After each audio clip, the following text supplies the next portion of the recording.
स्वागत है दोस्तों आप सभी का हमारे YouTube channel Rajasthan study point पे।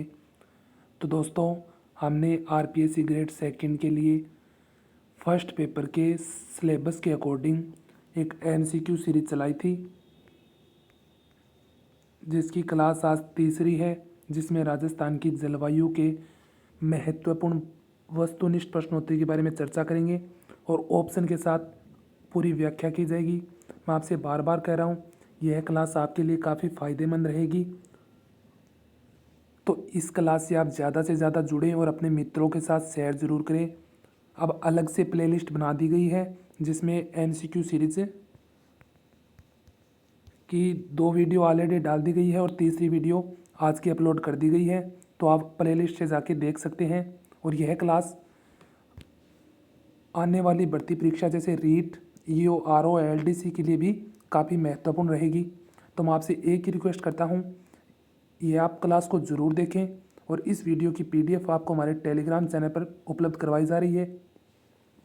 तो आज का हमारा टॉपिक है राजस्थान की जलवायु। इसकी महत्वपूर्ण प्रश्नोत्तरी के बारे में चर्चा करेंगे हम। सबसे पहले हम जलवायु को देखें तो जलवायु होती क्या है कि किसी क्षेत्र के अंदर जो मौसम की जो घटनाएं होती है वो अगर दीर्घकालीन हो तो उसे हम बोलते हैं जलवायु, और अल्पकालीन होती है तो उसे हम बोलते हैं मौसम। तो कहने का मतलब है कि किसी क्षेत्र विशेष के अंदर जो मौसमी घटना है वो ज़्यादा टाइम तक हो तो वो जलवायु से हम डिनोट करते हैं, और कम टाइम तक हो उसे हम मौसम बोलते हैं। तो एक निश्चित वर्ष होता है, तो 30 वर्षों के अंदर एक समान मौसमी दशा रहती है, तो उसे हम जलवायु कहते हैं कि इस क्षेत्र की यह जलवायु है। तो आज हम चलते हैं हमारे पहले प्रश्न की तरफ। राजस्थान में कितने प्रकार की जलवायु परिस्थिति पाई जाती है?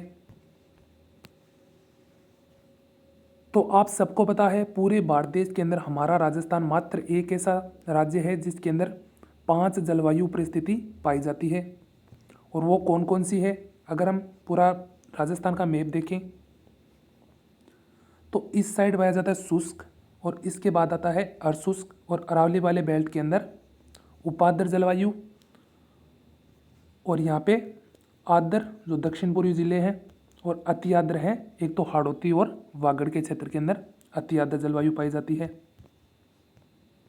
तो राजस्थान के अंदर कितनी जलवायु परिस्थिति पाई जाती है? 5। एक तो शुष्क, उसके बाद आती है अर्धशुष्क, और उसके बाद कौन सा है? उपाद्र, और उसके बाद आर्द्र जलवायु प्रदेश, और उसके बाद अति आर्द्र। अगर हम पूरे मैप के अकॉर्डिंग देखें तो देख सकते हैं, राजस्थान के पश्चिम वाले ज़िले जिसमें गंगानगर, बीकानेर और जैसलमेर के, इसके अंदर कौन सी जलवायु पाई जाती है? शुष्क जलवायु प्रदेश है, जिसके अंदर हम शामिल करते हैं गंगानगर, बीकानेर, जैसलमेर और बाड़मेर का उत्तर पश्चिमी क्षेत्र, जोधपुर का पश्चिमी क्षेत्र इसके अंदर शामिल किया जाता है। वहीं अगर हम चर्चा करें अर्धशुष्क की, जिसके अंदर एक तो शेखावाटी बेल्ट आ गया, एक गंगानगर का पूर्वी क्षेत्र और हनुमानगढ़ पूरा आ गया, नागौर, जोधपुर और बाड़मेर और जालौर। अब हम बात करते हैं अरावली वाले बेल्ट की, जिसके अंदर सिरोही, पाली, अजमेर और जयपुर, दौसा और अलवर आते हैं। तो काफ़ी बार परीक्षा के अंदर जयपुर और दौसा से प्रश्न पूछा जाता है कि जयपुर और दौसा कौन से जलवायु प्रदेश के अंदर स्थित है? तो कौन से के अंदर है? उपाद्र जलवायु प्रदेश के अंदर। वहीं हम देखें अलवर, भरतपुर, करौली और सवाई माधोपुर, टोंक, ये आर्द्र जिले हैं। और हड़ौती और बागड़ वाले कौन से हैं? ये अति आर्द्र जिले हैं।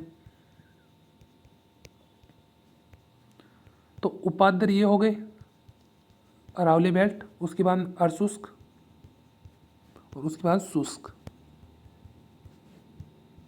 तो हम पूरे राजस्थान को जलवायु के अकॉर्डिंग बांटे तो अगर हम 5 परिस्थितियों में बांट सकते हैं। शुष्क जलवायु प्रदेश जो पश्चिम क्षेत्र आ गया, और अर्धशुष्क भी पश्चिम वाला, और अरावली वाला बेल्ट उपाद्र जलवायु, और दक्षिण और पूर्वी वाले जिले आर्द्र, और हड़ौती और वागड़ वाले जिले कौन से हैं? अति आर्द्र जलवायु प्रदेश। मैं आशा करता हूं कि सब पॉइंट एक साथ आपको क्लियर करने में मैं पूरी कोशिश कर रहा हूं। अगर आप इस वीडियो का ज़्यादा से ज़्यादा फ़ायदा लेंगे, ये आपके लिए काफ़ी महत्वपूर्ण रहेगा। और आने वाले एग्ज़ाम पेपर के अंदर आप देख सकते हैं कि इससे बाहर कोई पूछा नहीं जाएगा प्रश्न। सभी प्रश्न एनसीईआरटी और अब तक पूछे गए प्रश्नों के माध्यम से एकदम संपूर्ण सार है, जो आपको वस्तुनिष्ठ प्रकार से संपूर्ण व्याख्या सहित समझाया जा रहा है। दूसरा है, राजस्थान भारत के अन्य प्रदेशों की तुलना में अधिक शुष्क है। ये एक फैक्ट की बात है कि हमारा राजस्थान है भारत के अन्य प्रदेशों की तुलना में अधिक शुष्क है। और राजस्थान की औसत वार्षिक वर्षा कितनी है? तो आप सबको पता है राजस्थान की औसत वार्षिक वर्षा कितनी होती है? 57.51 सेंटीमीटर। ये एकदम फैक्ट वाला क्वेश्चन था जिसको आपको रटना जरूर होगा। अब हमारा नेक्स्ट क्वेश्चन है, राजस्थान में वर्ष पर मुख्यतः 3 ऋतुएं पाई जाती है। पूरे 12 महीने को 3 ऋतुओं के अंदर डिवाइड किया जाता है और इनमें से शरद ऋतु कब से कब तक रहती है? तो आपसे पूछा किसका गया है? शरद ऋतु का।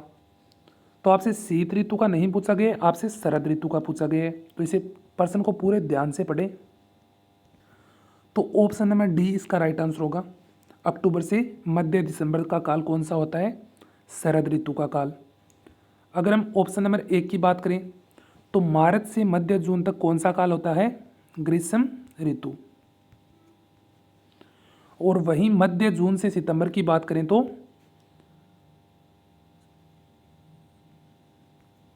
वर्षा ऋतु। और वहीं अगर अक्टूबर से फरवरी की बात करें तो शीत ऋतु। अब हम अध्ययन की दृष्टि से शीत ऋतु को 2 भागों के अंदर बांटते हैं। तो इसमें एक तो है शरद ऋतु, जिसका काल आप बता दिया गया है कौन सा है? अक्टूबर से मध्य दिसंबर तक। और एक आती है शुष्क शीत ऋतु, जो है दिसंबर से फरवरी तक। तो राजस्थान के अंदर जो वो पूरे 12 महीने हैं उसको हम 3 ऋतुओं के अंदर डिवाइड करते हैं। इसमें पहली ऋतु कौन सी है? जो मार्च से मध्य जून तक है, ग्रीष्म ऋतु। जो मध्य जून से सितंबर तक है, वर्षा ऋतु या मानसून ऋतु बोलते हैं। और अक्टूबर से फरवरी तक कौन सी है? शीत ऋतु। अब शीत ऋतु को भारत सरकार के मौसम विभाग के अनुसार शीत ऋतु को 2 भागों के अंदर बांटा। एक तो हमने शरद ऋतु कहा और दूसरा शुष्क शीत ऋतु कहा। तो शरद ऋतु का समय काल पूछे तो अक्टूबर से मध्य दिसंबर तक, और शुष्क शीत ऋतु का काल पूछे तो मध्य दिसंबर से फरवरी तक है। मैं आशा करता हूं कि सभी पॉइंट आपको एक साथ क्लियर हो गए होंगे। अब आपसे पूछे वर्षा ऋतु कब है तो मध्य जून से सितंबर, वैसे ही वर्षा ऋतु पूछे, शीत ऋतु पूछ ले तो अक्टूबर से फरवरी, और शरद ऋतु कब है? अक्टूबर से मध्य दिसंबर तक। निम्नलिखित भौतिक कारकों में राजस्थान की जलवायु को कौन प्रभावित नहीं करता है? तो नहीं से पूछा है। अक्षांश की स्थिति ये तो प्रभावित करेगी, देशांतर की स्थिति, मिट्टी की संरचना और वनस्पति आवरण। तो देशांतर की स्थिति है जो राजस्थान की जलवायु को प्रभावित नहीं करती है। अब राजस्थान की जलवायु को प्रभावित करने वाले कुछ छोटे मोटे कारक हैं, उनको आप याद रखना जरूरी है। एकदम फैक्ट के साथ आप याद रखें, एकदम डीप के अंदर ना जाए। अभी तक भर्ती परीक्षा के अंदर एकदम फैक्चुअल पूछा गया है। अब मैं आपसे कहूँ कि राजस्थान जलवायु को प्रभावित करने वाले कारक कौन कौन से हैं? एक तो हमारे साथ अक्षांश की स्थिति है, मिट्टी की संरचना है, वनस्पति आवरण है। क्या इतने ही हैं? नहीं, इससे भी अलग अलग है। जैसे हम कहें तो समुद्र से दूरी और एक समुद्र से ऊंचाई, ये 2 आ गए। और एक अरावली, जो हमारा अरावली पर्वतमाला है उसकी स्थिति और दिशा भी जलवायु को प्रभावित करती है। तो ऐसे छोटे छोटे काफ़ी कारक जो जलवायु को अच्छी तरह से प्रभावित करते हैं, जैसे समुद्र तल से दूरी, समुद्र तल से ऊंचाई और अरावली की स्थिति, अक्षांश की स्थिति, मिट्टी की संरचना और वनस्पति आवरण, जो राजस्थान की जलवायु को प्रभावित करने वाले कारक हैं। नेक्स्ट क्वेश्चन हमारा, निम्नलिखित में से कौन जलवायु का आधारभूत तत्व है? जो आपको कुछ तत्व दिए गए हैं, इनके अंदर आधारभूत तत्व पूछ रखा है जो इंपॉर्टेंट फैक्ट है जलवायु के लिए। अगर किसी जगह की आपको जलवायु ज्ञात करनी है तो आधारभूत तत्व के रूप में हम टेम्परेचर की जरूर आवश्यकता होती है। तो तापमान, ऑप्शन नंबर ए इसका राइट आंसर होगा। आपसे पूछे कि जलवायु का आधारभूत तत्व कौन सा है, तापमान ही जलवायु का आधारभूत तत्व है। अब ये कथन दिए गए हैं जो ग्रीष्म ऋतु से संबंधित है, आप एक बार इन्हें पढ़ लीजिए। ग्रीष्म ऋतु में सर्वाधिक तापमान फलौदी, जोधपुर में और जिला चूरू के अंदर होता है। क्या ये कथन सही है? एकदम सही कथन है ये। दूसरा कथन है ग्रीष्म ऋतु में न्यूनतम तापमान माउंट आबू और जिला पूछे तो सिरोही है, ये भी कथन एकदम सही है।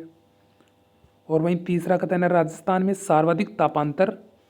तापांतर की डेफिनेशन क्या होती है कि एक निश्चित समय दिया गया है, उसमें अधिकतम और न्यूनतम तापमान, उसका जो बीच का अंतर होता है उसे हम तापांतर कहते हैं। तो राजस्थान में वार्षिक तापांतर की अगर देखें तो चूरू जिले के अंदर, और दैनिक देखें तो जैसलमेर के अंदर पाया जाता है। यह भी कथन एकदम सही है। और ग्रीष्म ऋतु में तापमान बढ़ाने वाली प्रमुख घटना आंधियाँ, जबकि ग्रीष्म ऋतु में तापमान को कम करने वाली घटना को लू कहते हैं। तो यह बिल्कुल गलत है।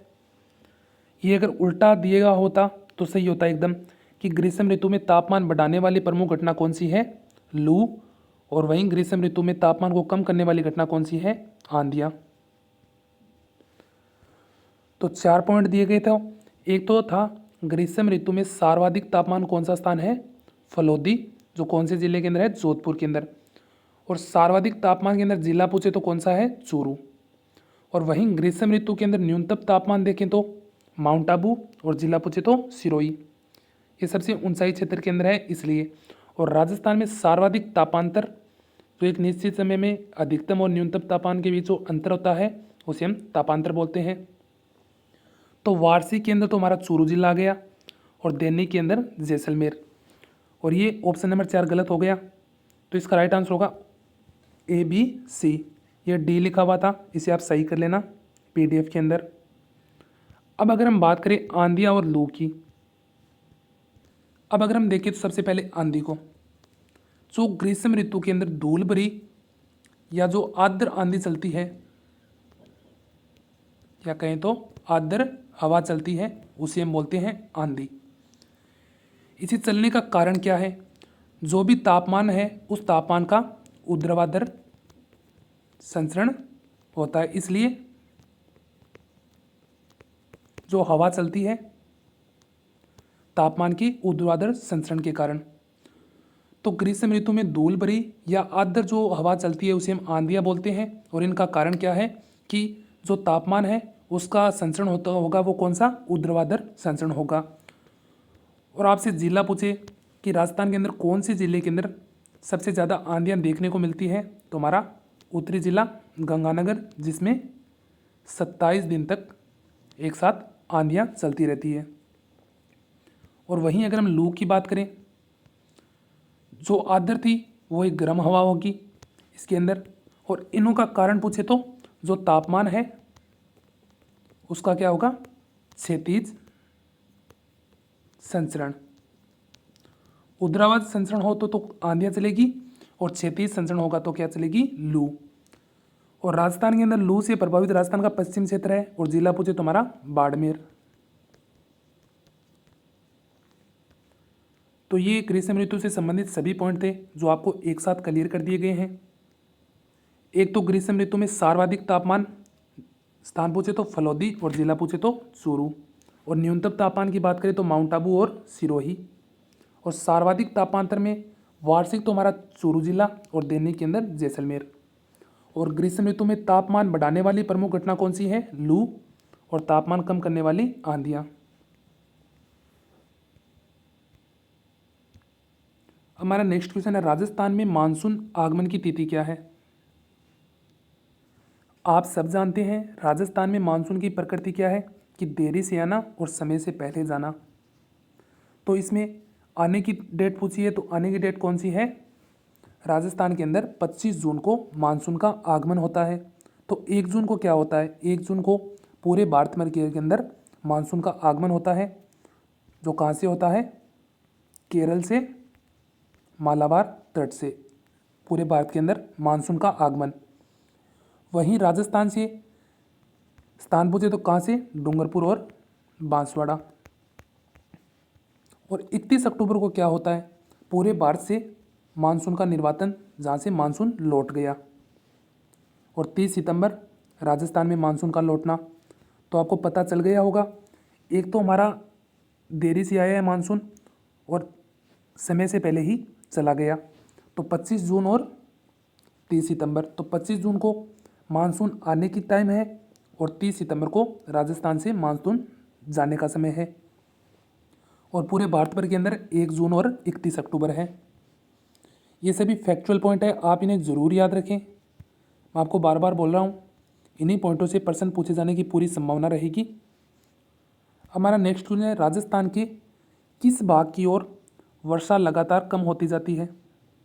आप सबको पता है राजस्थान के अंदर दो शाखा है, एक तो अरब सागर और बंगाल की खाड़ी, जो वर्षा ऋतु के अंदर वर्षा करती है। अब आपसे पूछा राजस्थान के किस भाग की ओर वर्षा लगातार कम होती जाती है, मतलब एक टाइम तक कम होती जाएगी और एक समय तक ज़्यादा बढ़ती जाएगी। इसके अंदर आपको दिशा से दिया गया है। अगर हम देखें तो ये पूरा राजस्थान है, इस साइड से बंगाल की खाड़ी वाली जो शाखा है वो आती है और राजस्थान के सबसे ज़्यादा यहाँ पे वर्षा और कम यहाँ पे होती जाती है। तो दक्षिण पूर्व से लेके उत्तर पश्चिम की ओर, तो ऑप्शन नंबर 1 इसका राइट आंसर हो गया। और वहीं आपसे पूछ ले कि वर्षा की लगातार बढ़ोतरी कौन सी दिशा के अंदर है, तो इसे आप उल्ट देना, उत्तर पश्चिम भाग से दक्षिण पूर्वी भाग की ओर। और आपसे पूछे मानसून आने की दिशा, तो आने की दिशा एक ही है, दक्षिण पश्चिमी भाग से उत्तर पूर्वी भाग की ओर। जो अरब सागर से सबसे पहले मानसून प्रवेश करता है, जो कौन सा है, दक्षिण पश्चिमी भाग से उत्तर पूर्वी भाग।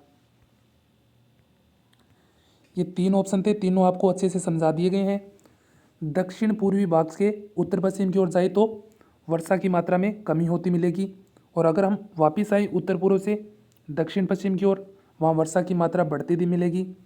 और वहीं हम दक्षिण पश्चिम से उत्तर पूर्व की ओर जाएं तो यह मानसून के आने की दिशा है। एक साथ सब पॉइंट आपके क्लियर हो गए होंगे, मैं आशा करता हूँ। अब हमारा नेक्स्ट क्वेश्चन है, ये शाखाओं से संबंधित है कि निम्न शाखाओं में से राजस्थान से संबंधित मानसून की शाखाओं को छांटना है।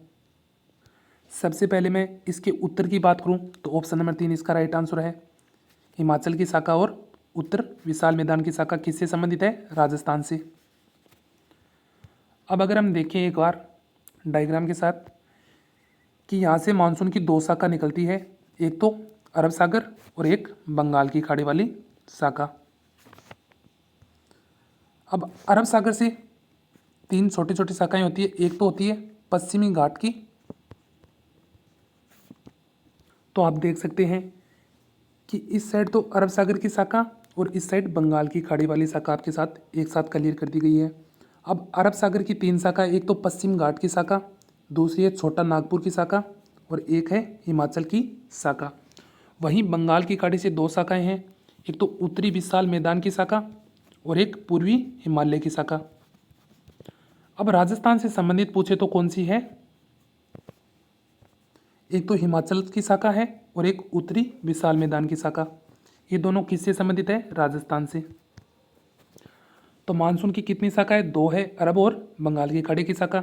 अब अरब सागर शाखा 3 भागों के अंदर बंटी हुई है, पश्चिमी घाट, छोटा नागपुर और हिमाचल की शाखा। और बंगाल की खाड़ी की शाखा भी 2 भागों के अंदर, उत्तरी विशाल मैदान और दूसरी है पूर्वी हिमालय। इसमें राजस्थान से संबंधित हिमाचली शाखा और उत्तरी विशाल मैदान की शाखा, जो आपको ऑप्शन नंबर 3 के अंदर है।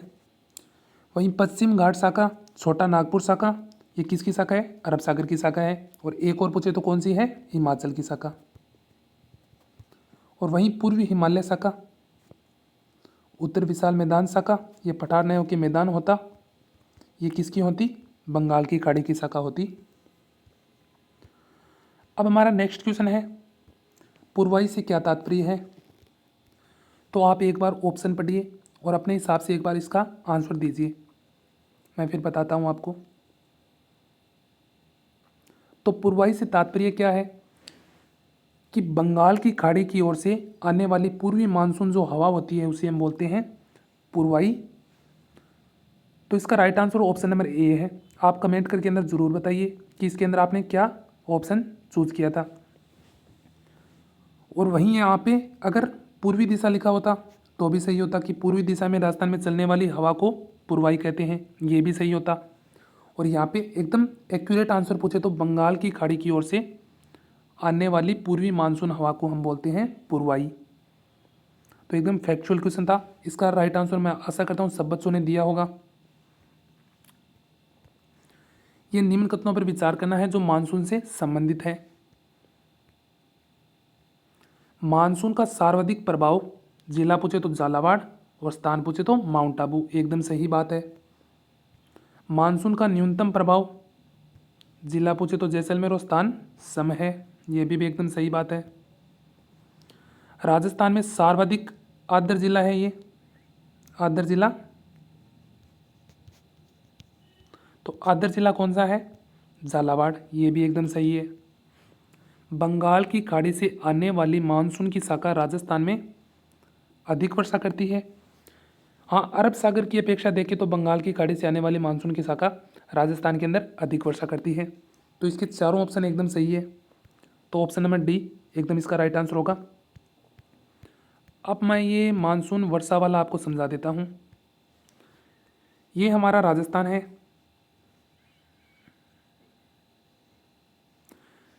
अगर हम देखिए राजस्थान में सबसे पहले प्रवेश करने वाली जो मानसूनी शाखा है वो कौन सी है? अरब सागर की शाखा।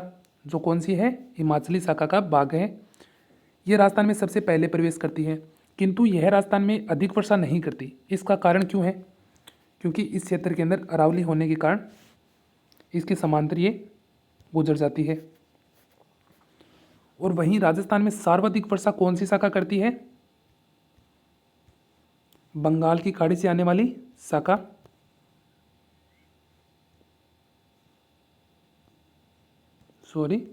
बंगाल की खाड़ी से आने वाली शाखा जो राजस्थान में अधिक वर्षा करती है। ये किसकी है? उत्तरी विशाल मैदान का भाग है। ये आगे की ओर वर्षा क्यों नहीं करती? इसके अंदर जो आर्द्रता की मात्रा होती है वो यहाँ तक एकदम मंद मंद पहुँचती है, जिसके कारण ये पश्चिम जिलों के अंदर अच्छी तरह से पहुँच नहीं पाती। और सबसे ज़्यादा वर्षा इस क्षेत्र के अंदर और यहाँ पे करता है। और यह शाखा दक्षिणी क्षेत्रों के अंदर वर्षा करती है। तो राजस्थान दो शाखाओं से संबंधित है, एक तो अरब सागर, एक बंगाल की खाड़ी। सबसे पहले मानसून के तौर पर वर्षा काल के अंदर कौन सी शाखा प्रवेश करती है? अरब सागरीय शाखा। लेकिन ये राजस्थान में ज़्यादा वर्षा नहीं करती। इसका कारण है अरावली की स्थिति, क्योंकि अरावली इसके समांतर गुजर जाती है। और वहीं दूसरी शाखा है बंगाल की खाड़ी, जो राजस्थान में प्रवेश करते करते इसकी आर्द्रता में कमी आ जाती है, जो राजस्थान के पश्चिम जिलों के अंदर वर्षा नहीं कर पाती। ये सभी पॉइंट थे जो मानसून से संबंधित थे, मैं आपको एकदम अच्छे से क्लियर करवा दिए गए हैं। एक बार फिर से देख लीजिए। मानसून में सर्वाधिक प्रभाव वाला जिला पूछे तो झालावाड़ और स्थान पूछे तो माउंट आबू। और वहीं मानसून का न्यूनतम प्रभाव वाला जिला पूछे तो जैसलमेर और स्थान पूछे तो सम। राजस्थान में सर्वाधिक आर्द्र जिला कौन सा है? झालावाड़। और बंगाल की खाड़ी से आने वाली मानसून की शाखा कौन सी है? इससे राजस्थान में अधिक वर्षा होती है। हमारा नेक्स्ट क्वेश्चन है, मानसून के दौरान होने वाली घटनाओं में मानसून का प्रतिवेदन न होकर यह है प्रतिच्छेदन, जिसे आप सही कर लेना। तो मानसून के दौरान कुछ घटनाएं होती है, इनसे हमें पूछा है कि मानसून का प्रतिच्छेदन का समय काल पूछा है। मुख्यतः मानसून के दौरान ये चार घटनाएं होती है। एक तो मानसून का प्रस्फोट होना, और मानसून की प्रतिच्छेदन, और मानसून का निर्वतन और कार्तिक हीट। अब अगर हम देखें तो मानसून का प्रस्फोट क्या होता है कि मानसून की शुरुआत में होने वाली तेज वर्षा, जिसे हम मानसून का प्रस्फोट बोलते हैं, इसका समय काल पूछे तो क्या है? जुलाई से अगस्त तक है। और वहीं मानसून का प्रतिच्छेदन होता क्या है कि मानसून का प्रस्फोट हो गया, उसके बाद 2 से 3 सप्ताह तक वर्षा का ना होना, उसे बोलते हैं हम मानसून का प्रतिच्छेदन। इसका समय काल है अगस्त, या हम बोल सकते हैं सितंबर के अंदर। तो अगस्त से सितंबर के अंदर। और मानसून का लौटना, जिसमें हम मानसून के लौटने की घटना को बोलते हैं, तो ये आपको बताया गया है, ये कब है, अक्टूबर से नवंबर के अंदर। और कार्तिक हीट क्या है, जब आप हमारे क्षेत्र से मानसून लौट गया उस दौरान तापमान में होने वाली बढ़ोतरी को कार्तिक हीट बोलते हैं। ये कौन से महीने में होती है, अक्टूबर के अंदर। तो 4 घटना थी। एक तो मानसून का प्रस्फोट, कि मानसून की शुरुआत हो गई, उसमें बहुत तेज़ वर्षा होगी, उसे हम बोलते हैं मानसून का प्रस्फोट होना। उसका समय काल है जुलाई से अगस्त। वहीं मानसून का प्रतिछेदन, जिसमें मानसून के प्रस्फोट होने के बाद 2 से 3 वीक के अंदर वर्षा नहीं होगी, उसे हम बोलते हैं मानसून का प्रतिछेदन। उसका समय काल है अगस्त से सितंबर। वहीं मानसून लौटने का टाइम देखें तो अक्टूबर से नवंबर। और कार्तिक हीट का क्या मतलब हो गया, कि मानसून अब लौट गया और तापमान में अचानक वृद्धि हो गई, उसे हम बोलते हैं कार्तिक हीट, और इसका समय काल है अक्टूबर। तो आपसे पूछा है मानसून प्रतिछेदन का काल जो कौन सा है, अगस्त से सितंबर। जुलाई और अगस्त का कौन सा काल है, मानसून प्रस्फोट होना, एक साथ बारिश होना, इसके अंदर 2 से 3 सप्ताह तक बारिश नहीं होगी। और अक्टूबर और नवंबर मानसून का लौटना, और अक्टूबर के अंदर कार्तिक हीट होना। ये सभी पॉइंट आपको अच्छे से समझ में आ गए होंगे, मैं आशा करता हूँ। अब हमारा नेक्स्ट क्वेश्चन है कि हिमालय से आने वाली ठंडी हवा को क्या कहते हैं। तो पूर्वाई किसे बोलते हैं, जो बंगाल की खाड़ी से आती है। और शीतलहर किसे बोलते हैं, जो हिमालय से आने वाली ठंडी हवाओं को बोलते हैं शीतलहर। और मावट क्या होता है, ये शीतकालीन वर्षा होती है। मैं इसको एकदम डिटेल से समझाऊंगा, क्योंकि इससे क्वेश्चन बनने की पूरी संभावना रहती है हर भर्ती परीक्षा के अंदर। सबसे पहले हम शीतलहर की बात करें, तो शीतलहर ये तो आपको पता ही हो गया होगा कि हिमालय से आने वाली ठंडी हवा को क्या कहते हैं, शीतलहर। अब अगर हम इसकी दिशा देखें तो इसकी दिशा है उत्तर पूर्व से दक्षिण पश्चिम की ओर। ये हिमालय है, यहाँ से जो ठंडी हवा आई है जो इस तरफ चल रही है, जो उत्तर पूर्व से दक्षिण पश्चिम की ओर। तो चलने वाली हवा कौन सी है, शीतलहर। ये मुख्यतः कौन से महीने के अंदर में देखने को मिलती है, जनवरी के अंदर। ये शेखावाटी वाला एरिया आ गया, जिसमें चूरू, सीकर और थोड़ा पश्चिमी एरिया बीकानेर के अंदर भी ये हमें देखने को मिलती है शीतलहर। तो शीतलहर क्या है, कि हिमालय से आने वाली ठंडी हवाओं को हम बोलते हैं शीतलहर। और जिसकी दिशा देखें तो उत्तर पूर्व से दक्षिण पश्चिम की ओर है। और ये कौन से महीने के अंदर होती है, जनवरी के अंदर। और पूर्वाई आपको बता दिए गए, बंगाल की खाड़ी से आने वाली हवा। अब अगर हम एक बार मावट को समझें, अब मावट, तो मावट की सबसे पहले डेफिनेशन देखें तो शीतकालीन वर्षा को ही हम मावट बोलते हैं। जो शीतकाल के दौरान जो वर्षा होती है उसे हम मावट बोलते हैं। ये पॉइंट एकदम क्लियर हो गया होगा। अब ये कहाँ से, जो भूमध्य सागर से ये वर्षा आती है, तो आती कहाँ से है, भूमध्य सागर से। और किसके द्वारा, जेट स्ट्रीम या पश्चिम विक्षोभ के द्वारा इसका आगमन होता है। और समय काल काफ़ी इंपॉर्टेंट है, दिसंबर से मार्च के अंदर। तो आपसे पूछा जाएगा कि राजस्थान के अंदर दिसंबर से मार्च के बीच जो वर्षा होती है उस वर्षा को क्या कहते हैं, मावट की वर्षा। और ये कहाँ से आती है, भूमध्य सागर से। या ऐसा भी पूछा जा सकता है, पश्चिम विक्षोभ के द्वारा उत्पन्न वर्षा को क्या बोलते हैं, मावट। अब इसके प्रभावित क्षेत्र देखें तो राजस्थान के जो उत्तरी पूर्वी क्षेत्र हैं, उत्तरी और पश्चिमी क्षेत्र है, जिसे काफ़ी ज़्यादा प्रभावित है, जिसके अंदर गंगानगर, बीकानेर, हनुमानगढ़ और जैसलमेर ज़िले हैं। और ये कुछ जो रबी की फसल है उसके लिए ज़्यादा लाभदायक है। गेहूं के लिए तो इन्हें गोल्डन ड्रॉप भी कहते हैं। अब रबी की फसल के अंदर हम गेहूं, चना और सरसों, इन सभी फसलों के लिए यह मावट वर्षा अत्यधिक उपयोगी है। अब हम मावट वर्षा को अलग अलग नामों से जानते हैं, जो परीक्षा के अंदर पूछे भी गए हैं, कि शीतकालीन मानसून को भूमध्य सागरीय मानसून, या शीतोष्ण कटिबंधीय या मानसून, या उत्तर पश्चिम मानसून भी कहा जाता है। अब जो शीतकाल के दौरान जो मानसून आता है इसके अलग अलग नाम है। एक तो भूमध्य सागरीय मानसून, दूसरा है शीतोष्ण कटिबंधीय मानसून, और तीसरा है उत्तर पश्चिमी मानसून। तो ये किसी भी नाम से आपसे पूछा जा सकता है, जिसका मतलब सिर्फ एक होगा, मावट से संबंधित है। और मावठ का समय काल दिसंबर से मार्च। ये कौन सी फसल के लिए उपयोगी है? रबी की फसल के लिए। और गेहूं के लिए इन्हें गोल्डन ड्रॉप्स कहते हैं। अब चलते हैं हमारे नेक्स्ट क्वेश्चन। राजस्थान में रेतीले शुष्क मैदान और अर्ध शुष्क मैदान को किस संवर्षा रेखा के द्वारा प्राप्त किया जा सकता है? अगर हम देखें कि ये हमारा राजस्थान है जिसको शुष्क और अर्ध शुष्क में अंदर बांटना है, तो ये जो संवर्षा रेखा है 25 सेंटीमीटर, ये राजस्थान के मरुस्थल को 2 भागों के अंदर बांटती है। तो इसका राइट आंसर होगा ऑप्शन नंबर बी। तो आपको एक बार मैप से समझा देता हूँ। ये जो रेखा चल रही है ये तो क्षेत्र होगा शुष्क और ये अर्धशुष्क। तो मरुस्थल को 2 भागों में बांटने वाली संवर्षा रेखा कौन सी है? 25 सेंटीमीटर। और इस साइड अरावली है और ये कितनी संवर्षा रेखा है? 40 सेंटीमीटर। जो राजस्थान को 2 बराबर भागों के अंदर बांटती है। और आपसे पूछा जाता है कि अरावली के ऊपर कौन सी संवर्षा रेखा है, तो कौन सी है? 50 सेंटीमीटर। अब ये अरावली एक तो पूर्वी क्षेत्र और पश्चिम क्षेत्र के अंदर बांट देती है। तो अरावली पर कौन सी है? 50 सेंटीमीटर। तो अरावली पूर्वी क्षेत्र और पश्चिम क्षेत्र का बीच की रेखा है, तो कौन सी है? 50 सेंटीमीटर। और पूरे राजस्थान को 2 भागों के अंदर बांट के देखें तो 40 सेंटीमीटर वर्षा रेखा 2 भागों के अंदर बांटती है और मरुस्थल को 25 सेंटीमीटर।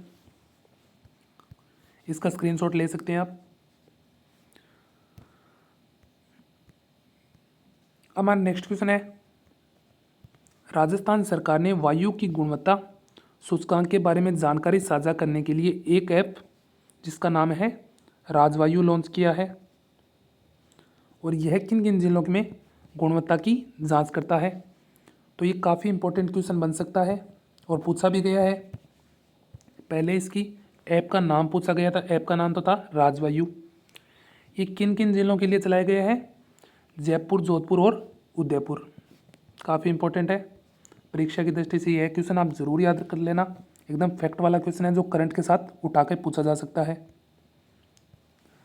राजस्थान के उक्त मानचित्र में कोपेन के जलवायु प्रदेशों के जो आपको आंकड़े दिए गए 1, 2, 3, 4, इसमें कोपेन के अनुसार आपको फीड करना है। तो आप सबको पता है कि कोपेन ने जलवायु का वर्गीकरण किया था, वो सर्वोदय मान्य रहा है और जिसके अंदर राजस्थान के अंदर जलवायु वर्गीकरण सबसे ज़्यादा कोपेन का ही किया जाता है। अब कोपेन ने अपना आधार बनाया था किसको? वनस्पति को। अब इसने पूरे राजस्थान को 4 भागों के अंदर बांटा था। अगर हम देखें तो इस साइड वाला कौन सा था हमारा? लिख लेते हैं हम BWHW। और वहीं इस साइड वाला BSHW। और इस साइड वाला कौन सा है? CWG। और इस साइड वाला AW। वो आपको मैं एकदम अच्छे से समझा दूंगा। पहले हम आंसर पर चलते हैं। तो एक के अंदर BW और उसके बाद BSS, तो ऑप्शन नंबर ए इसका राइट आंसर हो गया। अब सबसे पहले हम बात करते हैं AW जलवायु प्रदेश की। इसके अंदर शामिल जिले तो एक तो वागड़ वाला है, एक हड़ौती वाला बेल्ट है। तो AW जिसे हम उष्णकटिबंधीय आर्द्र या अति आर्द्र जलवायु कहते हैं सामान्य वर्गीकरण के अंदर। तो AW के अंदर एक सबसे ज़्यादा विशेषता है, इसके अंदर जो वनस्पति पाई जाती है वह सवाना प्रकार की वनस्पति होती है। और यहाँ जो वनस्पति वह संघन होती है। तो एक इसकी महत्वपूर्ण विशेषता है। इसके अंदर कौन कौन से है? वागड़ वाला क्षेत्र आ गया, जिसके अंदर डूंगरपुर, बांसवाड़ा और प्रतापगढ़ का जिला आ गया। और हड़ौती के अंदर जो पूरा कोटा नया के दक्षिणी कोटा, बारां और झालावाड़। ये आप ज़रूर याद रखें। अगर आपको मैप याद है तो ये एकदम अच्छे से याद रहेगा कि कौन कौन से क्षेत्र इसके अंदर है, क्योंकि यहाँ पे जो क्षेत्र है यहाँ पे डूंगरपुर, बांसवाड़ा, प्रतापगढ़, कोटा, बारां और झालावाड़, ये ज़िले इसके अंदर सम्मिलित हैं। वही हम बात करते हैं CWG की, जो उपोष्ण या उपाध्य जलवायु प्रदेश है। अगर हम बात करें तो इसके अंदर वनस्पति की, इसमें जो वनस्पति पाई जाती है पतझड़, जिसे हम मानसूनी वनस्पति बोलते हैं। तो पतझड़ वनस्पति जलवायु के वर्गीकरण के अनुसार कौन से क्षेत्र के अंदर है? CWG के अंदर। और ये कौन कौन से जिलों के अंदर फैला है? देखें तो अलवर आ गया, भरतपुर आ गया, करौली आ गया, धौलपुर आ गया, अजमेर, भीलवाड़ा, बूंदी, चित्तौड़गढ़, राजसमंद, सिरोही, सवाई माधोपुर, टोंक और उदयपुर, और कौन सा गया, जयपुर। तो इन सभी जिलों के अंदर जो जलवायु पाया जाता है कोपेन के अनुसार वो कौन सा है, CWG।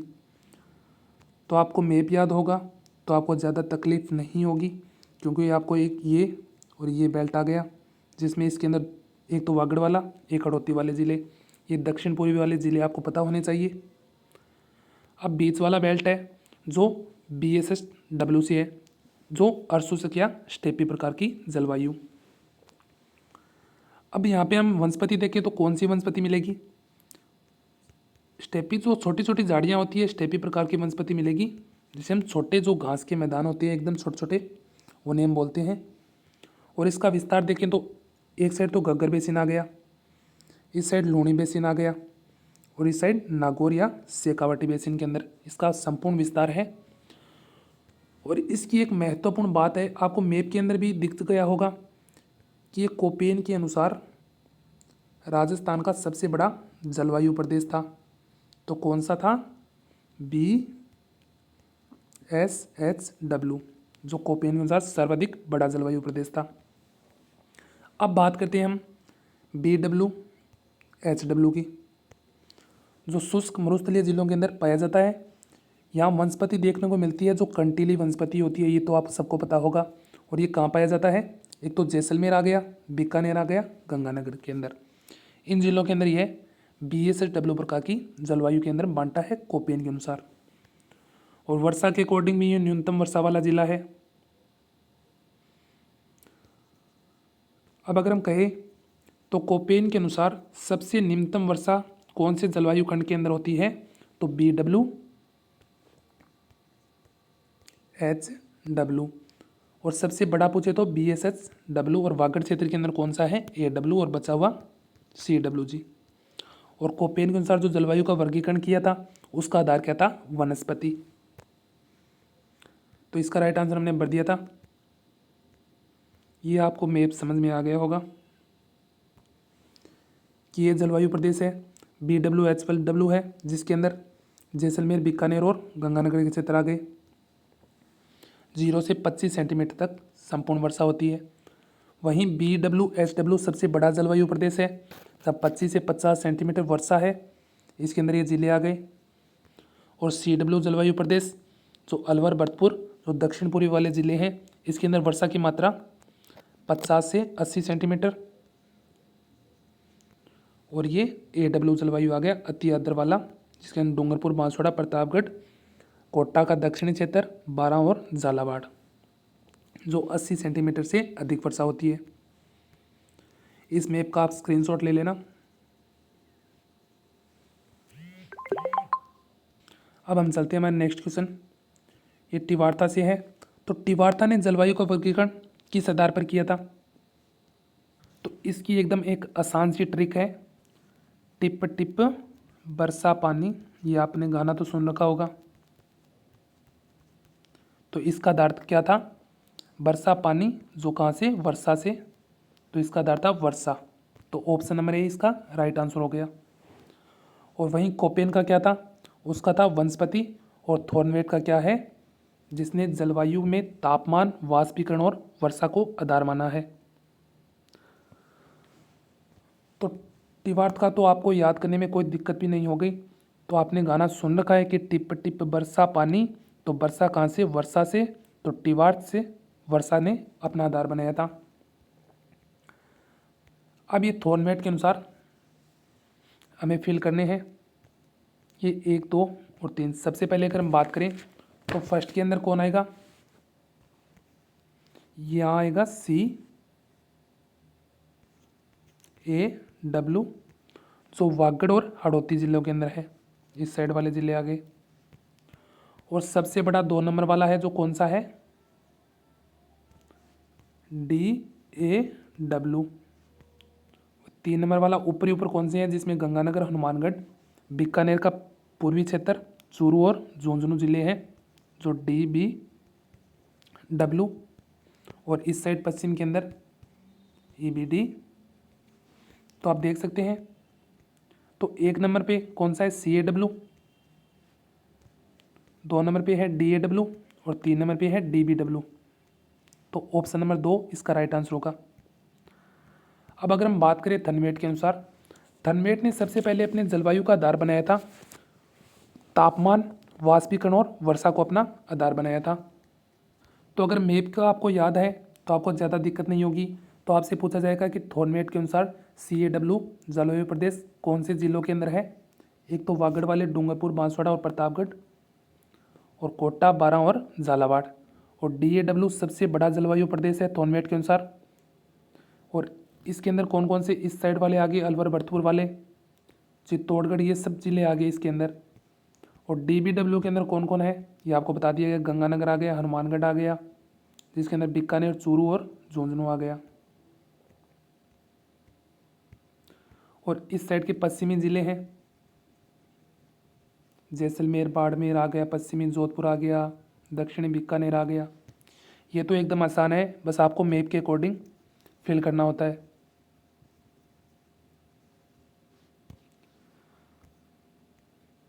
ये हमारा नेक्स्ट क्वेश्चन है, निम्न से किस प्रदेश में स्टेपी प्रकार की वनस्पति पाई जाती है। इसका क्वेश्चन और 20 नंबर का क्वेश्चन आप कमेंट बॉक्स के अंदर ज़रूर कीजिए। तो एक तो स्टेपी प्रकार की वनस्पति बतानी है, और दूसरा क्वेश्चन है, थार के मरुस्थल में रात्रि का तापमान गर्मियों में अचानक गिर जाता है, इसका कारण बताना है। 4 ऑप्शन है जिसे आप पढ़ सकते हैं, और इसका आंसर आप कमेंट बॉक्स के अंदर ज़रूर बताएं। और मैं आपसे रिक्वेस्ट करता हूं और बार बार रिक्वेस्ट कर रहा हूं कि यह सीरीज़ अपने मित्रों के साथ शेयर कीजिए। जो भी छात्र सेकंड ग्रेड की तैयारी कर रहा है वो इस वीडियो को ज़रूर देखें। आने वाली भर्ती परीक्षा के अंदर जो एग्ज़ाम पेपर होगा उसके अंदर हमारी क्लास से आपको काफ़ी % हूबहू देखने को मिलेंगे, क्योंकि ये संपूर्ण सार NCERT का और पीछे पूछे गए सभी प्रश्नों का है। तो आपसे एक ही रिक्वेस्ट करता हूँ कि यह वीडियो आप ज़्यादा से ज़्यादा अपने मित्रों के साथ कीजिए।